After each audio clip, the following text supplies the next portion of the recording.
আজ আমরা হাজির হয়েছি এক টুকরো জাপান নিয়ে, তাও আবার খাস কলকাতায়। তো বন্ধুরা, এখানে আসবে কিভাবে, এখানে কি কি দেখার জিনিস আছে, এই জায়গাটিতে কতক্ষণ থাকা যাবে, এখানের এন্ট্রি ফি কত, সমস্ত ডিটেলস এই ভিডিওতেই থাকবে। তাই স্কিপ না করে পুরো ভিডিওটি দেখতে থাকো, আশা করি খুব ভালো লাগবে। তো চলো বন্ধুরা, তোমাদের এই ছোট্ট জাপানটি ঘুরে দেখাই। ঘুরে দেখানোর আগে তোমাদের বলে রাখি এখানে কিভাবে আসলাম। ইকো পার্কের 1 নম্বর গেট দিয়ে ঢুকলেই এটি কাছে হবে। গেটে প্রবেশ করে একটু বাঁ দিকে হাঁটলেই পড়বে জাপানিজ ফরেস্ট। আর এন্ট্রি ফি কিন্তু ইকো পার্কে যে 30 টাকা দিয়ে টিকিট কেটেছিলে ওতেই হয়ে যাবে, এখানে কিন্তু কোনো এন্ট্রি ফি লাগবে না। প্রবেশদ্বারের সামনেই রয়েছে দ্বার রক্ষক হিসেবে লায়ন ডগের মূর্তি।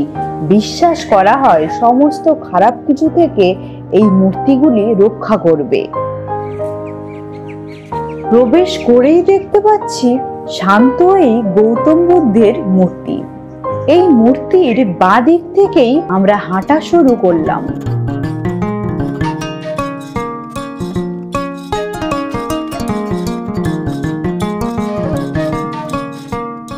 একটু এগোতেই দেখতে পেলাম ছোট্ট ছোট্ট এই বুদ্ধা। দেখতে পাচ্ছি এখানে প্রত্যেকের মুখের অভিব্যক্তি কিন্তু একজনের থেকে আরেকজনের আলাদা, আর এক একজনের হাতের মুদ্রাও আলাদা।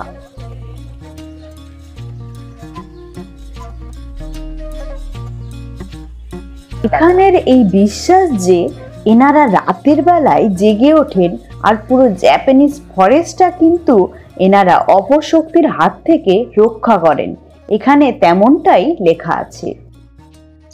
সামনেই দেখতে পাচ্ছি বেশ সুন্দর একটি চক্র। এই চক্রটিকে ল্যাবিরিন্থ বলা হয়। এছাড়া আরো বিস্তারিত জানতে হলে এই ফলকটি থেকে পড়ে নিতে পারো।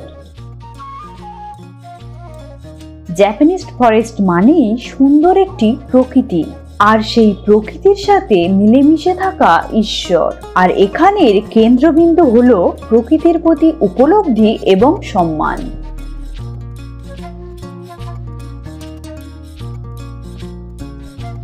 এবার আমরা এগোচ্ছি বাঁশের তৈরি একটি টানেলের মধ্যে দিয়ে।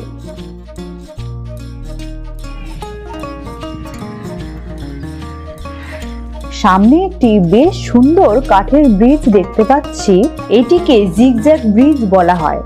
আরো বিস্তারিত জানতে এই ফলকটি দেখে নিতে পারো। এখন আমরা চলে এসেছি যার জন্য আসা সেই মনেস্ট্রির সামনে। বেশ সুন্দর লাগছে, যেন মনে হচ্ছে জাপানে চলে এসেছি। মনেস্ট্রিতে ঢুকেই দেখতে পেলাম এই প্রেয়ার হুইল গুলো। এই প্রেয়ার হুইল গুলো ঘুরিয়ে তোমাদের মনের বাসনা ভগবান বুদ্ধের কাছে বলতে পারো। আর এই সেই পাগোডা, প্রায় 3 তলা সমান হাইটের।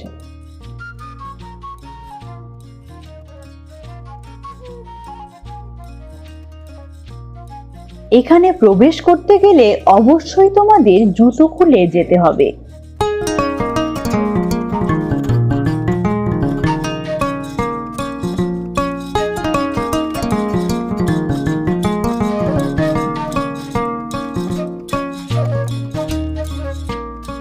এবার চলো দেখে নেওয়া যাক পাগোডার ভেতরটা। ভেতরে রয়েছে বৌদ্ধ মূর্তি, আর দুদিকে দুটো হুইল আছে। এর ওপরেই রয়েছে 2টি ঘন্টা। হুইলগুলো ঘুরলে ঘন্টাগুলোও বাজে।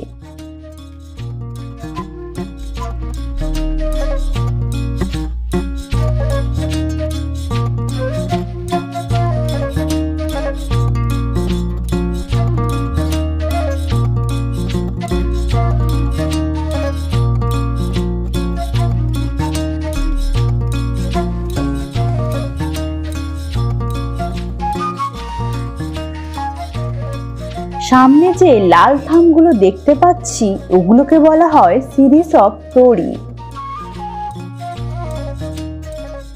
মনে করা হয় এর ভিতর থেকে হাঁটার সময় যদি গুনতে গুনতে হাঁটো তাহলে নিজের আত্ম উপলব্ধিও করতে পারবে। চারিপাশটা বেশ শান্ত ও মনোরম পরিবেশ।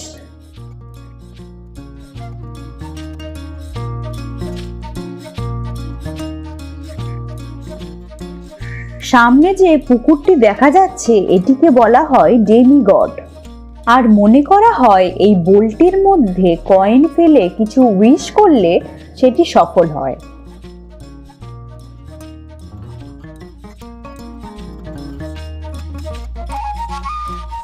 এই জাপানিজ ফরেস্টটি তৈরি হওয়ার পিছনে একটি ইতিহাস আছে। সেটি হলো এখানে উন্নয়নমূলক কাজের সময় এক শ্রমিক গৌতম বুদ্ধের পুরনো ভাস্কর্য দেখতে পান। ঠিক তারপরই সিদ্ধান্ত নেওয়া হয়েছিল এখানে বৌদ্ধ মনেস্ট্রি ও জাপানিজ ফরেস্ট গড়ে তোলার। প্রায় 3.5 একর জমি জুড়ে রয়েছে এই জাপানিজ ফরেস্ট। একটু হেঁটে আসতেই আরেকটি কাঠের ব্রিজ দেখতে পেলাম, এটিও বেশ সুন্দর।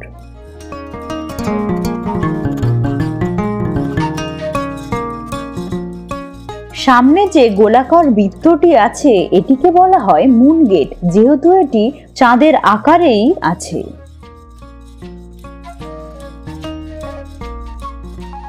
এগুলিকে বলা হয় ব্যাম্বু লাইট।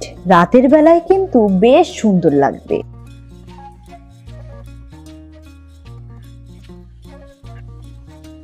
এটা কিন্তু জাপানিজ রেস্টুরেন্ট, এখানে কিন্তু জাপানিজ সব খাবারও পাওয়া যায়। এবার চলো তোমাদের ঘুরে দেখাই সন্ধে হলে কেমন লাগে এই জাপানিজ ফরেস্ট।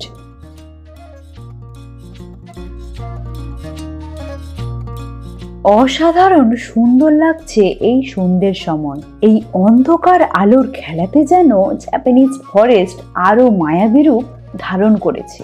তোমরা আসলে কিন্তু সন্ধে পর্যন্ত থেকো, একদমই নিরাশ হবে না। জাপানিজ ফরেস্টটি খোলা থাকে দুপুর 12:30 থেকে রাত 8:30 পর্যন্ত। ইকো পার্কেও তাই। আর সোমবার বন্ধ থাকে, যেহেতু ইকো পার্কও বন্ধ থাকে।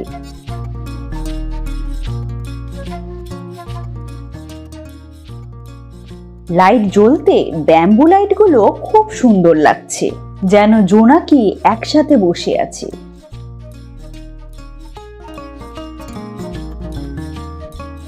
আমরা চলে এসেছি এখন এই জাপানিজ রেস্টুরেন্টে। প্রত্যেকটি খাবার ছিল এক কথায় অসাধারণ বলা যেতে পারে।